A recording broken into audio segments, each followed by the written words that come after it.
Hello viewers, আপনার যদি বুক ধরফর করে হঠাৎ করে বুক ধরফর করে তাহলে আপনি কি করবেন?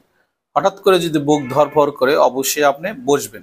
বসার পরে দেখবেন যদি আপনার পালসটা আপনি কাউন্ট করতে পারেন তাহলে দেখবেন যে আপনার পালস রেট কত আছে এবং সেটা নিয়মিত না অনিয়মিত। এবং আপনার যদি সুযোগ থাকে তাহলে আপনার সাথে সাথে একটা প্রোপানল ট্যাবলেট অথবা একটা ডায়াজিপাম ট্যাবলেট খেয়ে আপনি রেস্ট নেবেন এবং এরপরে আপনি চিকিৎসকের কাছে যাবেন যে কেন আপনার বুক ধরফর হলো। এবার আসি যে বুক ধরফর হওয়ার জন্য কি কারণ থাকতে পারে। বুক ধরফর হওয়ার জন্য কিছু কারণ আছে, যেমন ধরুন আপনার রক্তশূন্যতা আছে, তাহলে রক্তশূন্যতা যত কারণেই হোক আপনার কিন্তু বুক ধরফর অবশ্যই করবে।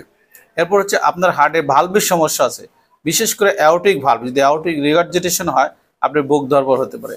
আপনার যদি মাইট্রাল ভালভের সমস্যা হয় আপনার কিন্তু বুক ধরফর হতে পারে।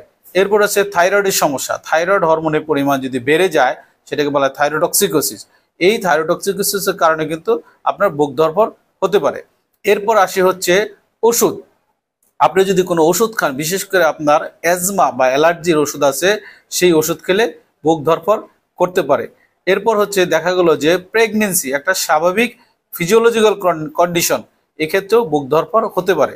তাহলে বুক ধরফর যে কারণগুলির জন্য হয় সেই কারণগুলি ধরে আরেকটা ইম্পর্টেন্ট কারণ হচ্ছে হার্টের রিদম ডিস্টারবেন্স, অর্থাৎ হার্টের যে পাথওয়ে আছে সেই পাথওয়ে দিয়ে যদি চলাচল ঠিকমতো না হয় তাহলে দেখা যায় হঠাৎ করে বুক ধরফর শুরু হয়। তাহলে আমাদেরকে দেখতে হবে যে কোন কারণে বুক ধরফর হলো এবং সেই কারণটা নির্ণয় করে আমাদের চিকিৎসা করতে হবে, তখনই রোগী ভালো থাকবে। সো ধন্যবাদ সবাইকে।